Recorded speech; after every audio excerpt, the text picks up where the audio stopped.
here, on the very rim of known space, justice is a long way away. I had a minor freakout moment where I thought I didn't hit record on my mixer here. Like last week, I didn't hit record, but this time I hit record. Yay!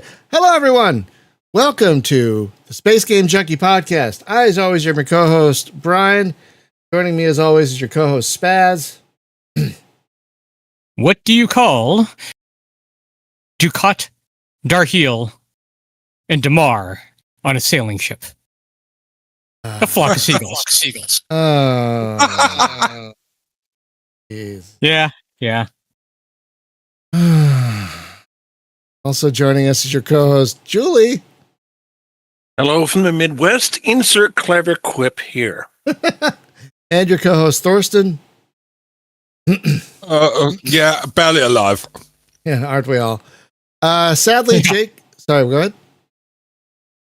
No, go ahead. Sadly, Jacob is under the weather. He can't be. He couldn't join us today. He's not feeling well. Hopefully, he'll be able to join us next time. I almost said next week, but we're not doing that anymore. Next time. So, friends, it is episode 500 of this damn thing. The thing we started in 2013. 2013, yes. So 12 years, 500 episodes, almost every week. We have missed a week here and there for, people being sick or holidays or whatever, but 500 episodes. That is a pretty impressive milestone, I have to say. And we've gone through, we're on our second crew now. We started with, it was just a guy named Jim and me. And then we added a couple more people like Spaz, who is still here. And then a couple of those guys went off to do their own thing, and I hope it's doing well. I haven't looked. I have no idea. But yeah, episode 500. And I'm like, what the hell do you do for a 500th episode? I don't know. There is no bar because you didn't bring a gift, Mazgram. Sorry. So I thought, why not? Because we had a game jam stream this morning in which several of our talented developer friends put together over half a dozen games this morning, which were all fantastic. So I thought, why not have a celebration of the games and their developers that have really, I think, defined the last 12 years roughly of this new wave of space games. And there have been quite a few. If your game isn't mentioned here, that doesn't mean I don't think your game is great or whatever. I tried to pick the games that really, like, when you think back on these specific years, you're like, this is the one that comes to mind. This is the one that comes to mind. There have been a lot of great games that have come out over the last 12 years that I have probably forgotten about. And if you're not on the list, I do apologize, but it's nothing personal.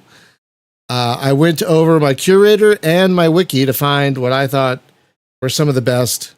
And so what we're going to do, we've got the wheel of names here, because, 20-some games on this list. And we're going to spin the wheel, and once it goes on someone, we're going to talk about that game and its developer, and reminisce, basically. Since we're doing a new format, so basically we're doing three things this show. We're going to talk about game developing. We're going to choose the next couple of topics with another spin the wheel. And then we have a game going in the background, Space Pirates and Zombies. We're going to do a check-in, see how that's going with everybody. And so we're going to do a few things today on this show. So to start with, we have the wheel. We've got about 20-some games. I'm going to spin it.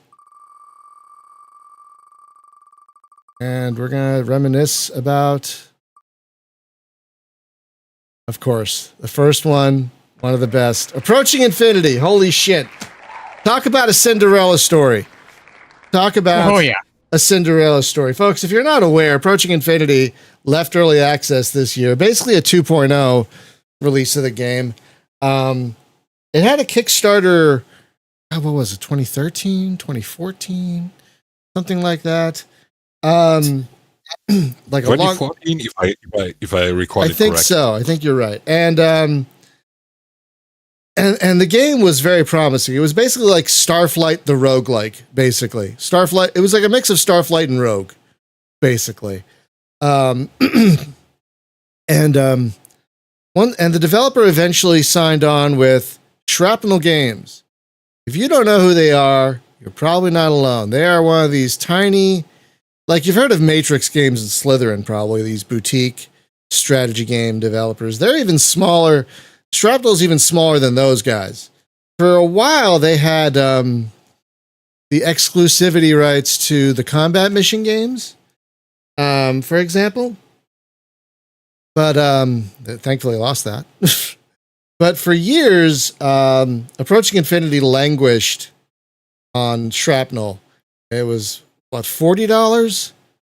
And $40, and it almost never went on sale. No, they never have almost sales. Never. They never have sales. And there was a demo, sure, but like it languished because like you could buy so many other roguelikes for $5 or $10. No one's gonna spend $40. I don't even know how many he sold over there. It can't be that many.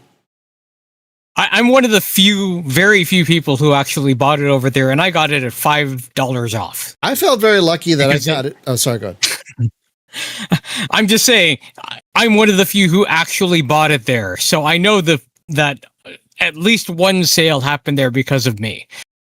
Right. I felt lucky that I got it for $25 via Kickstarter. That seemed like a bargain after it went to Shrapnel. But then, just to the surprise of all of us, Bob, that's his name, right? Bob? Am I remembering correctly? Yep. Bob got the rights back from Shrapnel. And he put it on Steam, and quicker than you could say, how's your father, he was able to quit his job and work on Approaching Infinity full time. That's how well it did on Steam and how well it's continuing to do. And he's still adding stuff even now, right now. Still adding stuff. It's amazing how much stuff he's added. Yeah. It is you could go, I think he's selling the original version too for a couple of bucks, right? It's a DLC. Oh, it's a DLC for this one. So you can get the original for like $2 or $3, I think, as DLC for this one, and just see the difference in content, in quality of life, in the interface.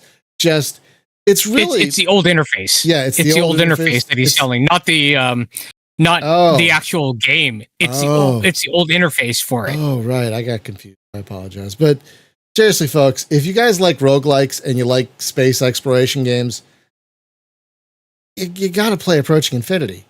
Have to. It's really. Sorry. Let me. Go ahead. Sorry, Brian. Let me correct one thing. Sure. It's the old UI, but it's also the last version before he started working on this 2.0. It's sort of like the last version that Shrapnel had. Right. So it's basically kind of you're buying a time capsule, basically. Yeah. Yeah. Right. So we have like nothing but good. We've had Bob on the podcast a couple of times. He's always been a wonderful guest. He just seems like a great guy, and he's one of those guys like you couldn't wish more success on him. Like you just want him to be the happiest, and he just seems so grateful and happy that his game is doing well, and it doesn't seem to have gone to his head. You know, he keeps just adding stuff, like Spaz said, to this game. It just keeps getting better and better.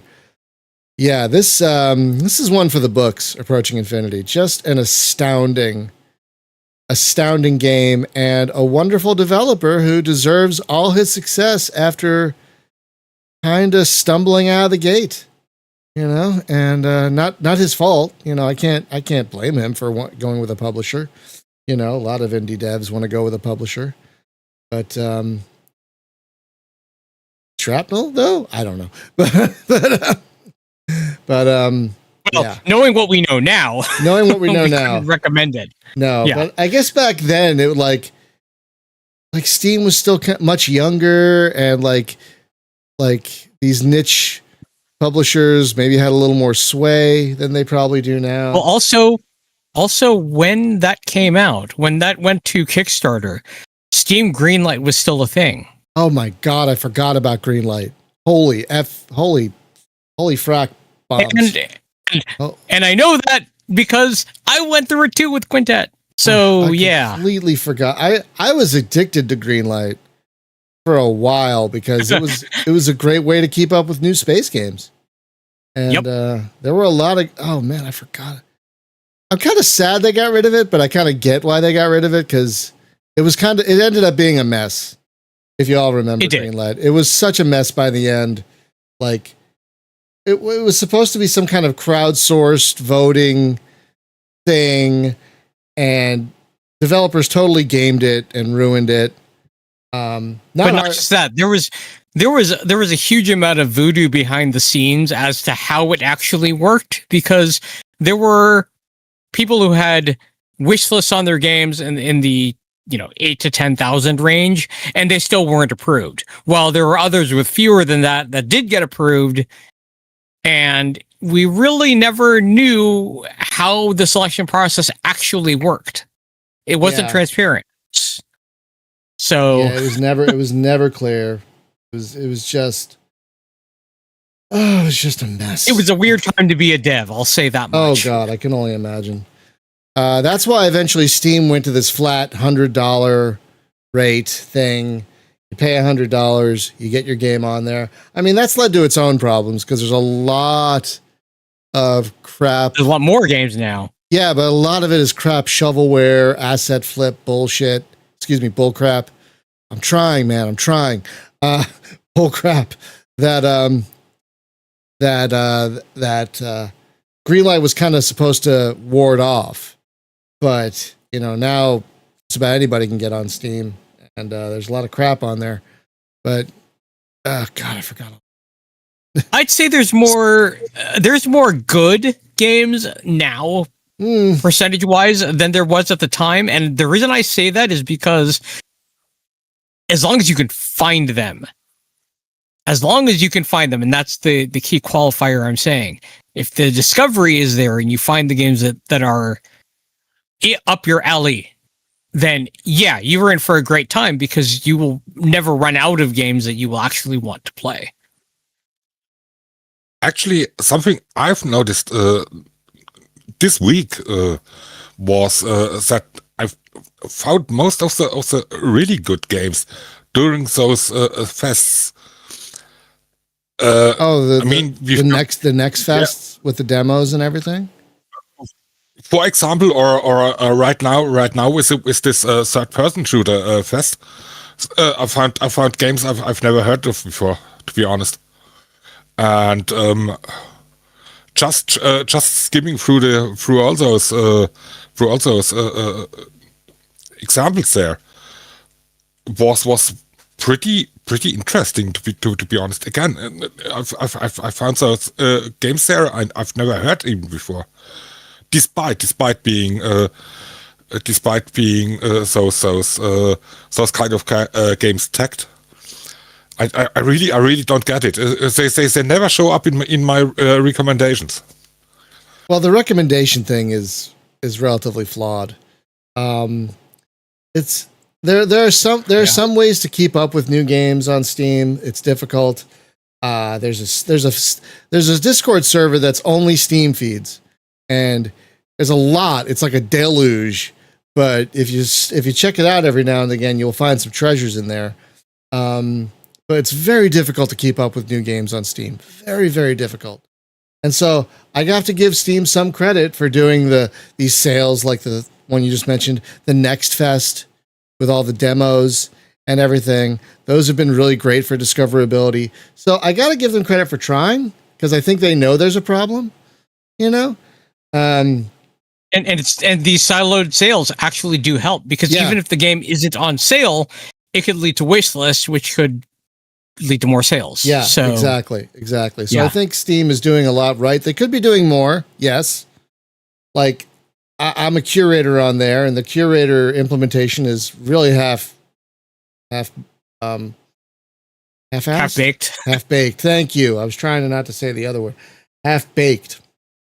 And a lot of us have been like, come on, Steam, give us more tools, give us more ways to curate. And they're like, falls on deaf ears. Like, why even create the thing if you're just going to let it die?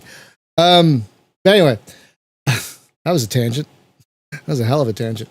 Anyway, Approaching Infinity, fantastic game. Really one of those special games that came out over the last several years. All right, spin again. I've lost hundreds of hours to Approaching Infinity. Same. Hundreds of hours. Now you guys might not remember this one, but I certainly do. Starfleet Armada Rogue Adventures. Oh yes, and I also include Settlers. I also include Settlers of Orion here because it's also an excellent game. It's more of a board game than Starfleet Armada.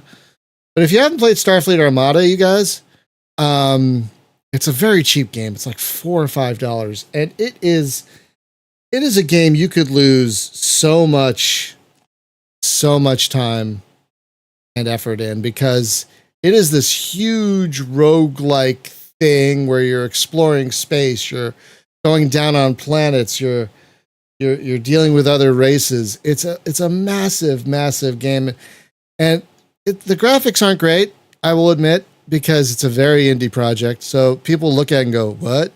But the gameplay, oh my god, the gameplay.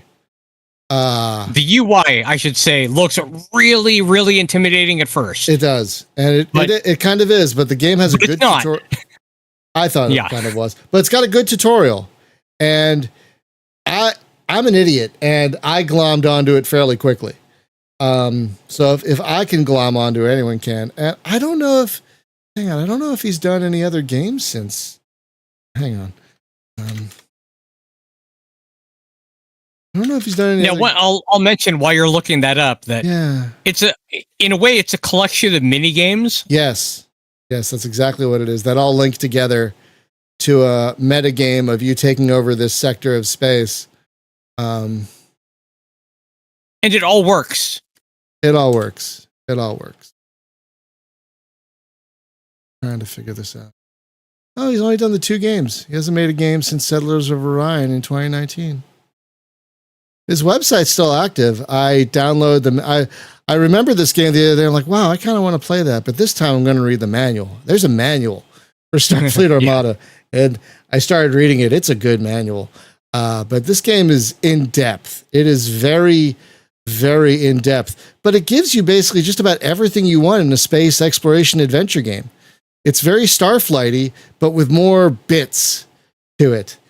A lot more bits.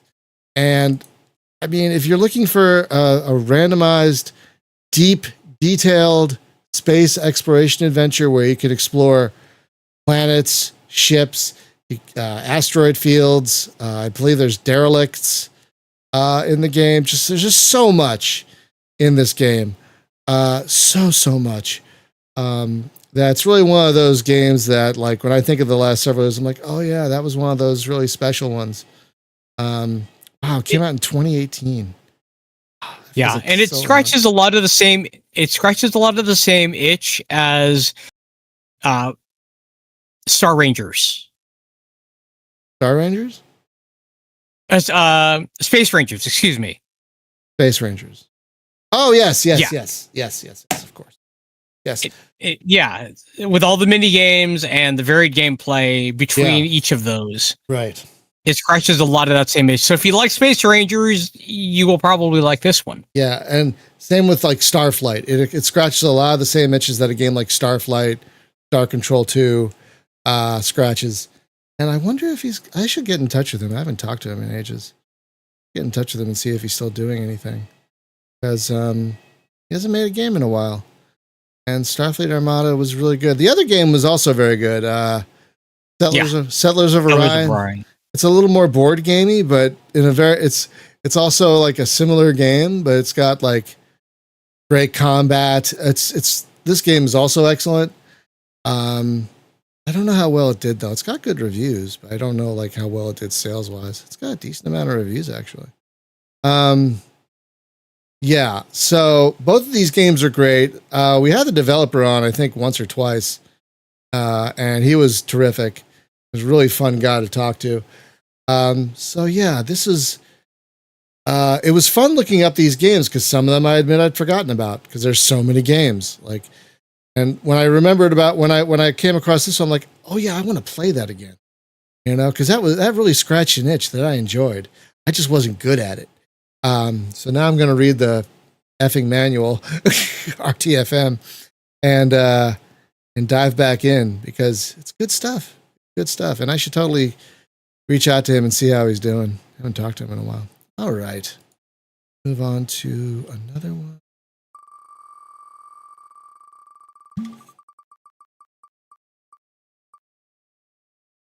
Oh.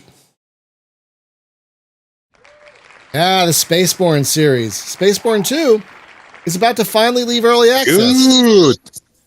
Good. Sometime next month, they say. September. Spaceborne 2 will leave early access.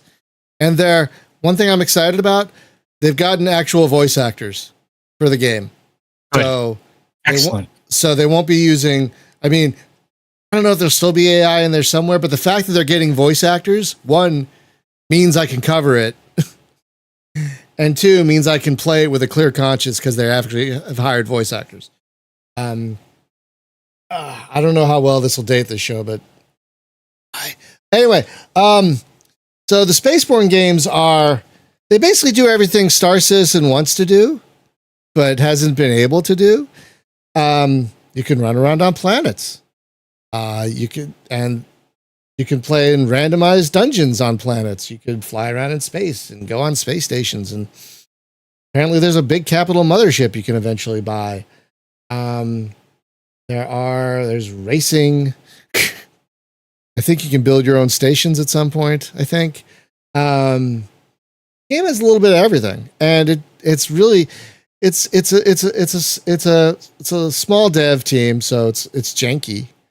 But the first game really stood out as something special because it was very different. Like, yeah, there have been other games where you can run around space stations and take missions, but there was something special about it. I mean, when you went to the space station and saw they had drone racing, you're like, oh, this is something. This is different.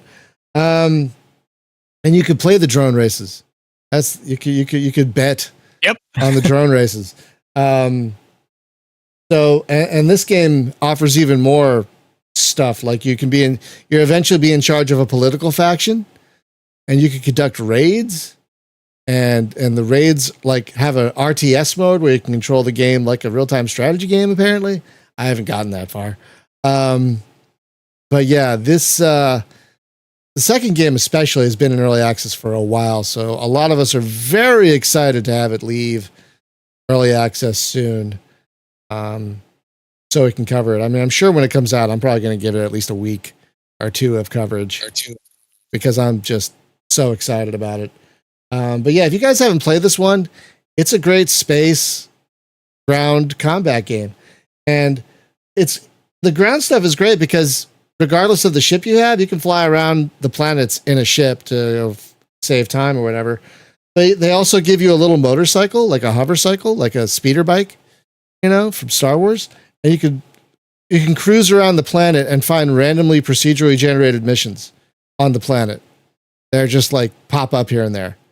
So you could spend all your time on one planet and just find random missions to do. That's how this game works. It's just layers upon layers upon layers of things. And I don't know how they did it because the guy, the designer and developer of this game is a lawyer apparently, who works as a lawyer. And I don't know how he finds the time to make all this, but he's done a phenomenal job. So yeah, this is definitely one of those series that I think once Spaceborne 2 comes out and people start playing it, I think people will really start taking notice of it, especially since it's doing more than Star Citizen does already at a fraction of the price.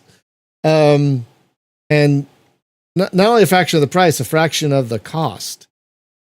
I don't think this game took $160 some million to make, or whatever, however much money Star Citizen has now. Hey Jose, yeah, Spaceborne 2 is supposedly coming out of early access in September. We don't have an exact date, but they've announced that it's very soon. So that's incredibly exciting because it is a terrific game that you can just get lost in. Like, there's a main story, but it's kind of Elder Scrollsy. You don't have to do it. You can be like, I just want to join the Explorers Guild and find things. I want to join the Miners Guild and just mine asteroids. You could do that if you want to. There's just so much in this game. It's great. I guess it kind of is like a spacey Elder Scrolls. but there's already Starfield. But this is probably better than Starfield, isn't it? I haven't played Starfield, but this probably is better. I'm gonna guess. Maybe someday. I'd say having played both, yeah, that's fair. Yeah, I mean that doesn't mean that Starfield is bad.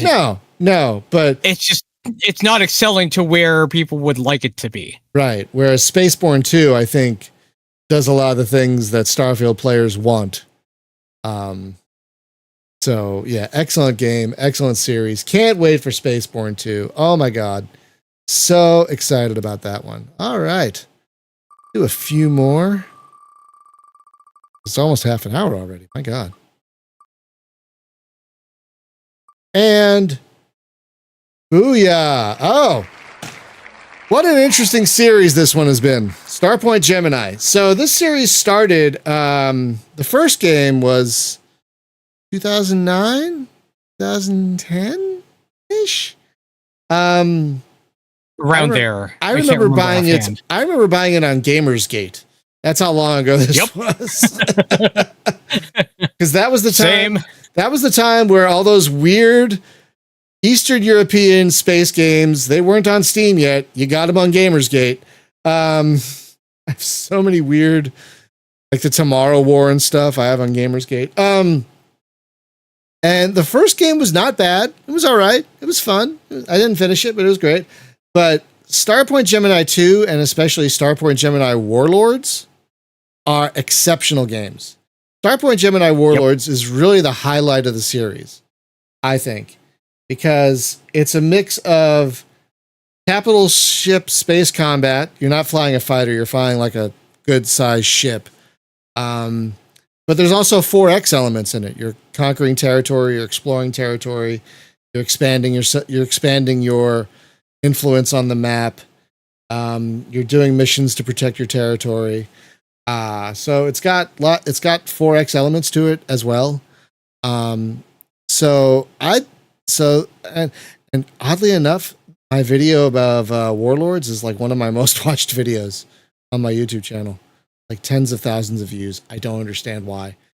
Makes me kind of think, should I do more content on this game? It's been years, but maybe I will. Possible. Yeah. Possible. I was going to add, that's even before you get into the scenarios in which you have a couple of different factions you can play as that have very different gameplay. If you play as pirates, for example, you don't get to land at stations and buy ships here like you normally would. You have to go to pirate the ships themselves by going on boarding missions and capturing them, or going to prisons and then liberating the prisoners who then join up with your fleet. And then there's the alien faction, which they can't capture ships because their entire mission is to eliminate all human life within the galaxy. So you can board ships, but when you finish boarding them, they just self-destruct. You win by literally killing off all the humans.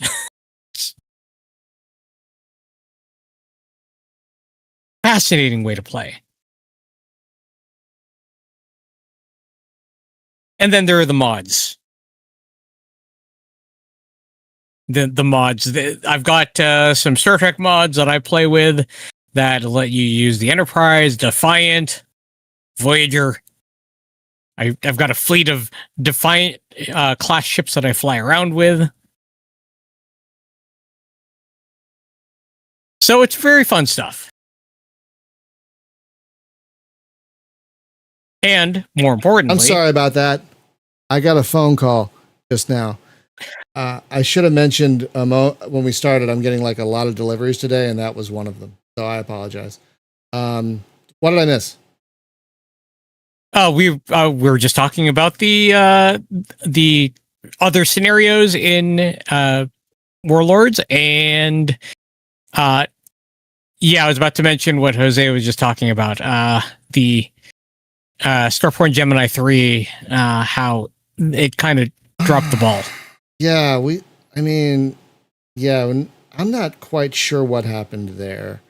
I mean, Starpoint Gemini Warlords is such a high note that I still think it's a seminal series for the last 10 or 12 years. But at the same time, what the hell happened with Starpoint Gemini 3? I don't understand. I mean, it felt like they were trying to go on a Rebel Galaxy outlaw, like kind of, adventure-y thing and story focused adventure, but and just dropped the ball. Not just dropped the ball, they dropped it on spikes so the ball got deflated. Like they've ruined the ball. Like, are they still around? Did that kill them? Nobody knows so far, to be honest. As far as I know, they are still around, but it seems like they are a shadow of their former self. I bet, because this game was panned. I really don't get. I really try to get into 3, even after they fixed the main issues. Let's put it that way. But it was never really a good one. No, I mean the problem was the big problem with it. I felt was that the person you're playing, the protagonist, is so eminently unlikable, like absolutely a horrid person that you don't want to spend time with. The sad thing there's an argument to be made that there are unlikable protagonists that get character development and then they become likable. And but he didn't get character development. No. And maybe he did later in the game, but it was like, it's too late. I'm not going in that far. The sad thing is their site doesn't exist anymore. lgmgames.net. It doesn't exist anymore. So that's not a good sign. So it's a shame because I'm sorry. I thought they were German, but no, I'm mistaken. Sorry. Yeah, I don't Yugoslavian. Okay, I didn't know that. But yeah, I guess I haven't seen any news about it, but I guess they just aren't around anymore. At least no one's around to pay for their website hosting. So, poor Starpoint Gemini 3, because 2 and Warlords were so good. Like 2 was already really good, and then they built upon that to make Warlords, which is amazing. And then it's like, it's kind of like the X-Men 3 of the franchise, isn't it? Because X-Men 1, fantastic. X-Men 2, terrific.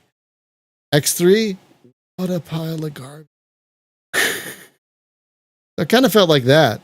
Like the trilogy and a bad superhero trilogy. Like Superman 3. Again, Superman 3. Like, what the hell? The studio was called Little Green Men Games. And they had a website at lgmgames.net, which does not exist anymore. So, yeah. Probably. They're still charging $30 for it.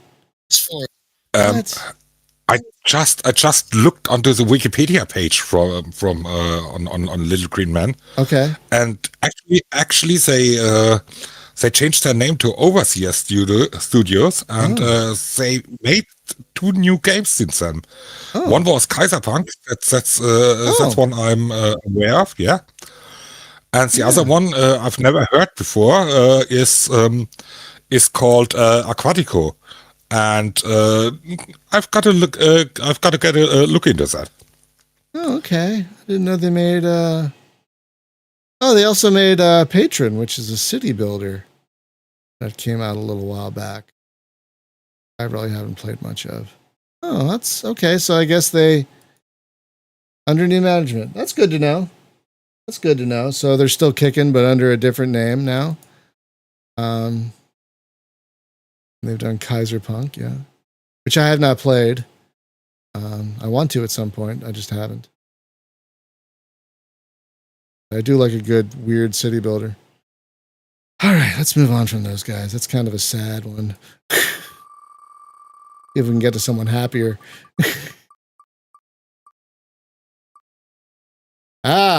Definitely someone happier. The Trace Brothers with the Star Traders series. Most notably, Star Traders Frontiers, which came out several years ago, and they are still updating. They have a new game out that's what's it called? Cyber something? Cyber Knights. Cyber Knights. Cyber Knights, thank you. Yeah, they have a new game out, Cyber Knights, which apparently is pretty good. But they keep updating this one. They also keep updating the available mobile games. Like, a lot of their games are still on mobile, and they keep updating those too. Like, you can get many of the original Star Traders games on mobile still to this day. One of them, not for some reason, the 4X one you can't get, but the other ones, yeah, they're still on the Play Store, for example. But Star Traders Frontiers is a absolutely phenomenal game. It's an exceptional game that they're still updating. I think they pushed out an update within the last week or two to the game. But they keep updating it, and it really is a great mix of storytelling, ship management, crew management, adventure, turn-based ship and boarding combat that no one else has really been able to accomplish like they have. Like, there really isn't another game like Star Traders. I can talk. Star Traders Frontiers. A mouthful, though.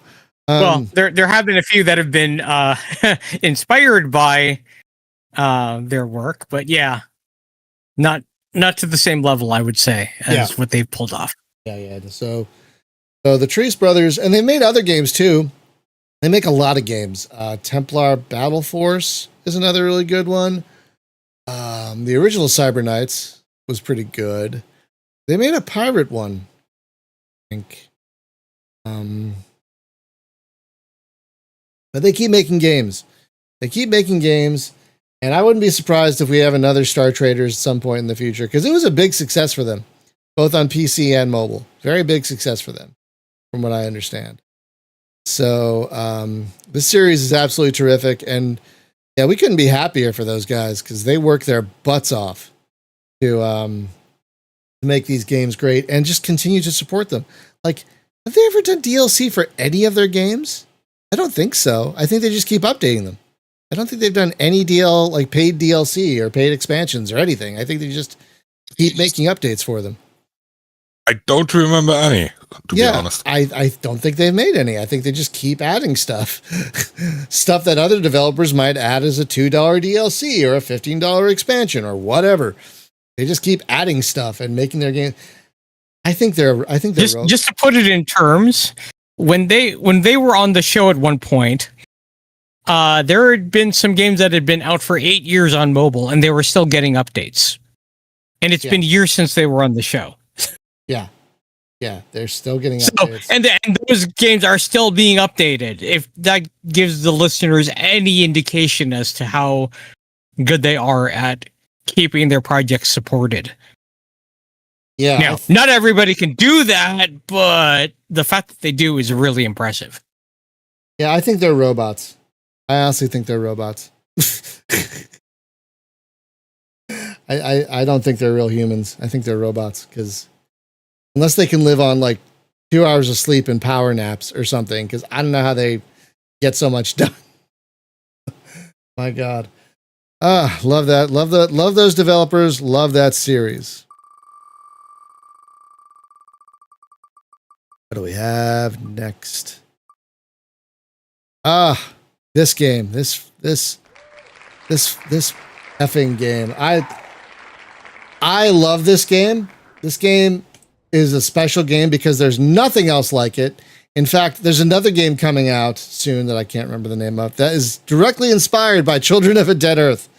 If you're not aware of Children of a Dead Earth, nice. Excuse me. If you're not aware of Children of a Dead Earth, it's like, what if someone took Kerbal Space Program, not only added a game to it, added a detailed space combat layer to it that is story-based, that is amazing, with an excellent interface, fantastic gameplay. Now, I'm going to be honest, I'm not good at games like Children of the Dead Earth, so I didn't last very long with it because it broke my brain. But for people who glom onto it, they love this game and talk about this game all the time because I think it's got a ship editor. I think it's got a scenario editor. It's got it's got some legs to it. It's really, hang on, let me look. I think it's got like some. I mean, editor. Go ahead. I mean, it's basically The Expanse is the game. Basically, before it was a thing. Yeah. It's got a sandbox mode. Also, you can design ships and put them against other ships based on. It's got Steam Workshop support and in-engine mod support. What? That's crazy. Yeah. I don't know. Let's see. Has this developer done anything else? Oh, he's made a game called Mega Factory Titan. Still in early access. Oh, it's a factory building game, kind of like Factorio. I'm not playing that. It uses AI. No. But Children of a Dead Earth is a special game. There's really nothing else like it. It's like, what if you wanted pure realistic as you can get space combat? That's what this is, basically. Realistic physics, 1-to-1 scale, they say. Just, wait, Luke. Oh, right. That's what I was talking about, Luke. There are a couple of games that are basically inspired by Children of a Dead Earth. Space Fleet Heat Death. That's the one I was trying to think of. Thank you. And periapsis. That's a hard word to say out loud. Periapsis. Nuclear Space Muppet. Periapsis Eclipse. Yes, Periapsis Eclipse. I don't know why I'm stumbling over that one. But Children of a Dead Earth is just a very special game because there's really nothing else like it. And the fact that the developer not only made such a good, detailed, realistic game, but just a good... And there are other games like Kerbal Space Program that have the realism and the physics, but they also made a good game on top of it, which couldn't have been easy because there's a lot going on in this game. There's absolutely a lot going on in this game. And it's an amazing game. It's just amazing. I'm just terrible at it. I will probably never play it again myself because it melts my brain. I can't handle all the plates spinning. I just can't. But that's on me. That's not the game. So I have nothing but good things to say. Sorry, go ahead. I still play it from time to time. I believe it. It sounds like it's got a lot of content. Like it's got a campaign, sandbox. The workshop looks like. Gosh, it's got workshops. Let's see. Oh, there's a. It's not a ton of stuff, sadly. But apparently there's in-game mod support also. I wonder if that's getting more traction than the workshop. I don't know. But yeah, Children of a Dead Earth is absolutely terrific if you like realism in your space games. You're not going to find a more realistic space combat game. Holy moly. All right. Do a couple more.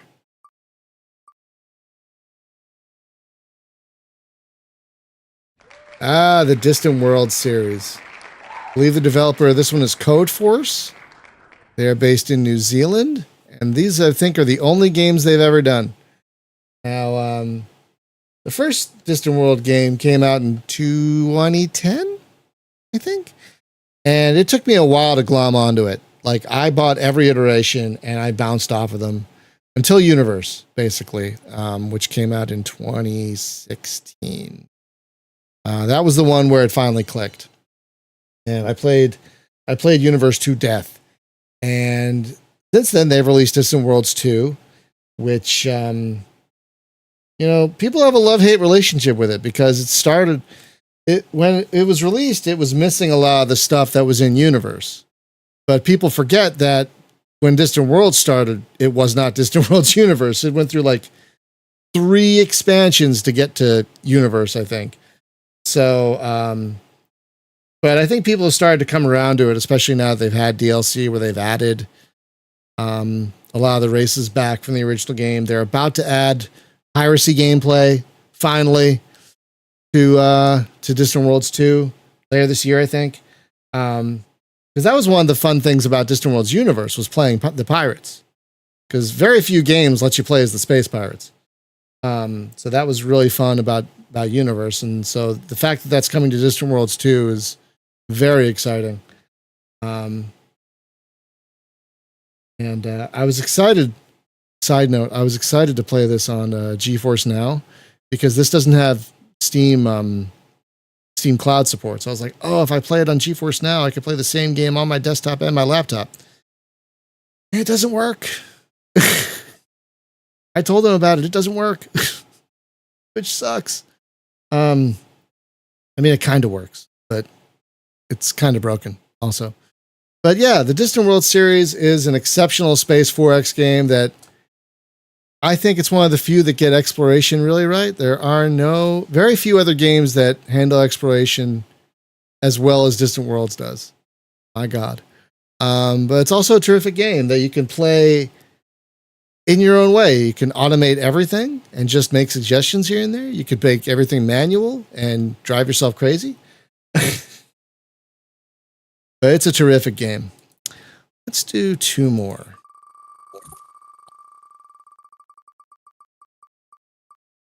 Oh, I didn't remove Children of a Dead Earth. Move that. Ah, the Starcom series.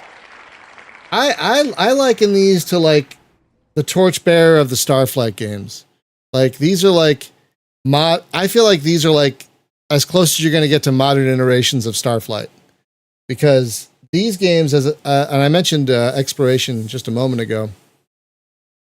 Oh, I didn't remove a few of these. Starcom games are really about exploration and dealing with combat, but also, they're adventure games also. And they have amazing exploration. Just really nail space exploration, I feel, like few other games do. And also one of the best ship builders in any game I've encountered. It's a hexagonal? Yes. Hexagonal? Hexagon. Hexagonal. Yeah. I don't know why I stumble over that word. Hexagonal ship builder that is not only very easy to use, but very, very kind. Very, it's not only, it's easy to make mistakes, but you can just undo and you don't lose any resources that you use to build a thing. It's a very, very kind, very elegant ship builder that lets you build all kinds of designs. Lots of fun toys and ships designs and weapons and things to play with. Good writing, good crew management. Yeah, these games are great. And again, if you have an itch for that kind of, a lot of really good writing in the Starcom games. A lot of really good writing. Very good sci-fi stuff. If you've been itching for a Starflight game, but don't want to go back and play Starflight, and I can't blame you because, my God, that interface. Even I have a hard time going back to Starflight. It's in my top 5 of games of all time, and I have a hard time going back to Starflight. If you're looking for that space exploration adventure itch that Starflight provides, you cannot do better than the Starcom series. Really, they're both great games. They're both a little different. Like the second game has some quality of life features and things that the first game doesn't. And the second game has more involved crew management, which I think makes it a better game. But both games, hey Ferd, thank you. Both games are definitely worth playing. So these are excellent games. All right, let's do one more. We'll move on to. Hang on. I didn't remove that. Okay. All right, one more.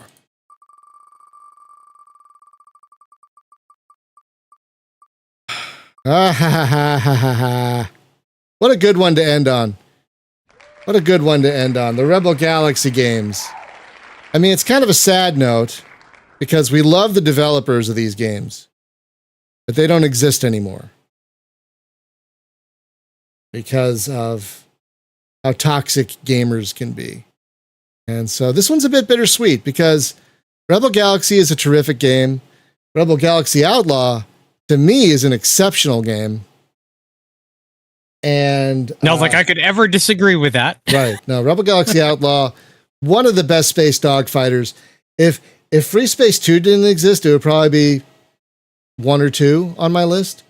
But this is like top 3 dogfighters for me. You got this, you got TIE Fighter, and Free Space 2. Those are like the trifecta of the best space dogfighting games you can get.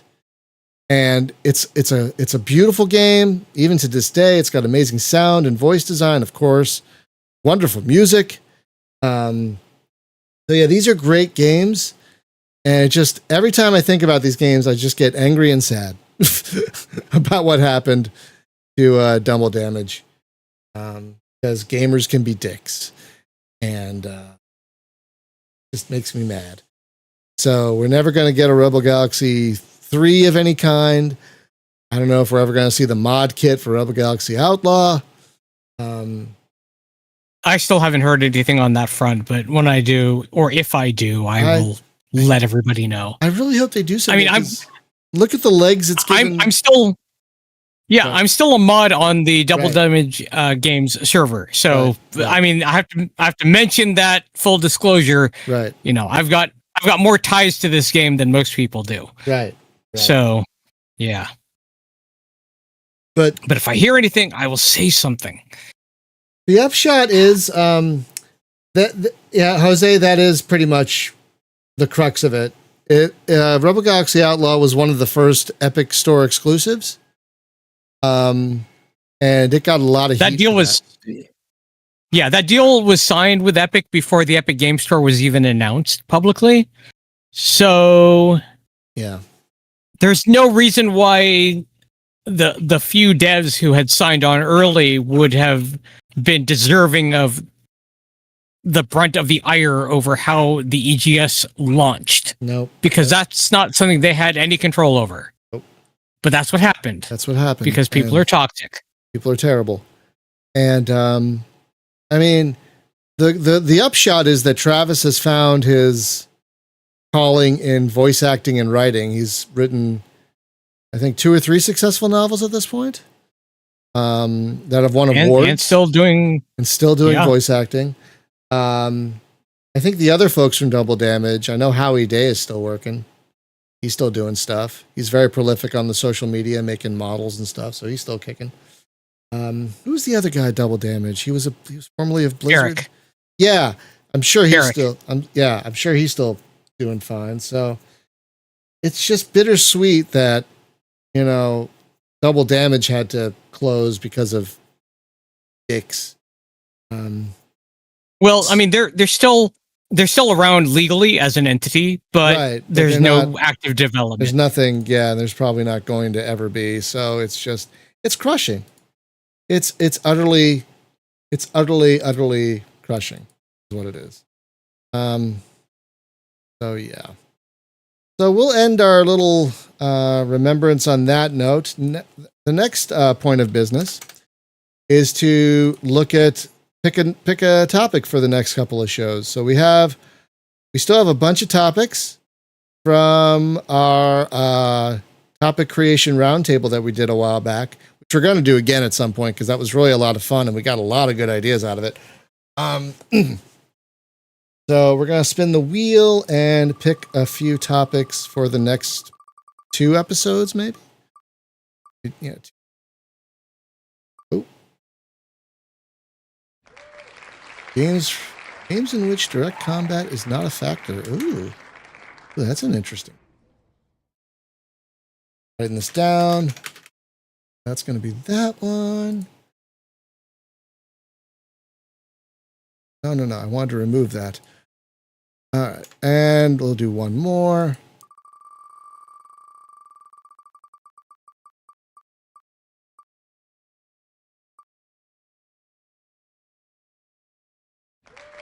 Long games that draw you in for the long haul. Oh, okay. All right. Those are some good topics. Those will be... Any objections to those, by the way? No, that's fine. Not from me. Not from my side. Not from me. Oh, okay. If Jacob has any, he can tell us later. All right. So finally, friends, one new thing about this new era of the podcast is we're going to have a game focus. Every now and then, we'll be playing a game in the background, and once we feel we're ready to talk about it, we'll do an episode on that game. And the first game we've decided to cover is the first game Space Game Junkie ever covered, Space Pirates and Zombies from 2011. Now, I've been playing this game on and off for the last couple of weeks. I've gotten, I think, 2 or 3 hours in my current campaign. I forgot how good this is. I completely forgot how good this game is, how good the interface is, how good the gameplay loop is, how just fun the combat is, how funny it is. And it makes me wonder what the hell happened with Space Pirates and Zombies 2. But this game is so good. I am having so much fun playing it.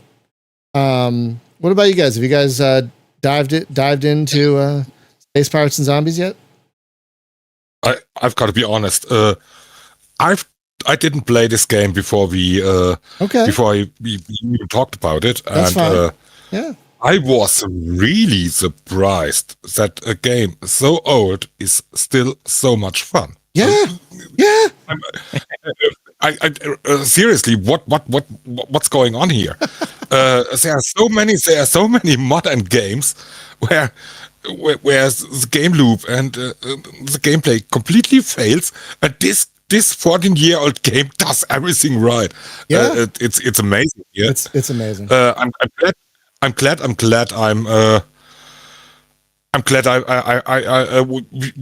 got up with this topic. Seriously, it's a really nice game. Yes, I could see what you're saying, Luke. I liked when it turned into a 4X, but I could see where that might I could see where that might leave some people hanging. I could see that. Julia, have you started playing it yet? Not yet. I can talk to you about it offline if you want. Oh, okay. How about you, Spaz? Well, let's just put it this way. I have all but 2 achievements in the game. Holy crap. Oh, my God. How the fuck did you do that? Damn. Okay. Well, also consider that I got to play this game. I was playing this game before it was on Steam, and I was a beta tester on this game before it hit Steam. So I have a lot of experience with it. There's a reason to have over 130 hours on it. So Was it like riding a bike once you started playing it again? Was it just diving back in? Absolutely. So I'm looking forward to us talking about that once we all feel we're ready to discuss it. That'll be a lot of fun. We're doing this because while we enjoy the topic shows, and we'll probably start having guests back on once my brain starts to recharge. Every now and then there's a topic where someone sits out because they don't have much to say. So I thought having a game to focus on would have something that everyone can contribute to. If we all play the game, we can all say something about it. So that's why we're all doing this.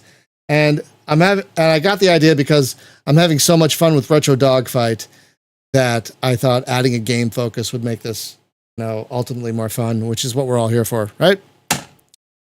So that is going to do. And sometimes it'll put you out of your comfort zone too, because you might play something you didn't expect, like Torsen.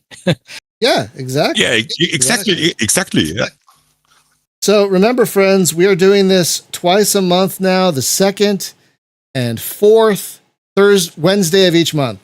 So the next show will be on September 10th. That's in 2 weeks from today. And tomorrow, I don't know what I'm going to play. I'm kind of not feeling Star Valor anymore. I think it's worn out its welcome for me.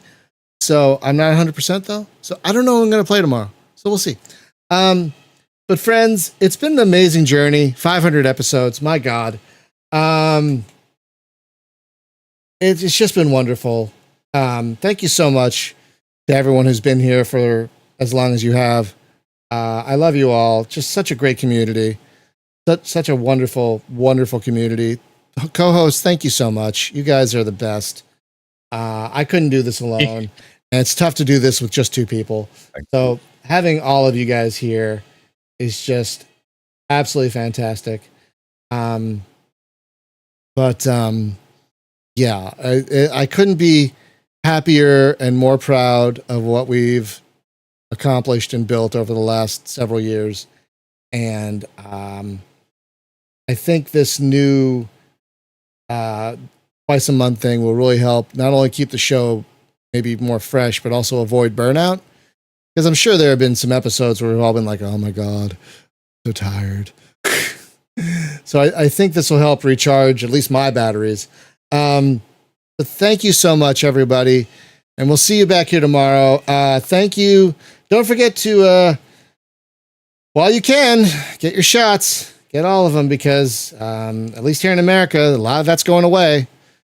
They just announced that the COVID shot's not going to be available for everyone anymore, basically. So get it while you can, if you haven't already. Anyway, thank you as always to our patrons who help pay for things like Restream. So we can all chat to each other and I can stream to multiple platforms. Don't forget to check out the aforementioned Retro Dogfight episode. I believe 5 is going to be coming out next Monday, where we talk about F-15 Strike Eagle and Gunship and Project Stealth Fighter. And don't forget to wear your helmet. We'll see you back here tomorrow, friends. Have a great one.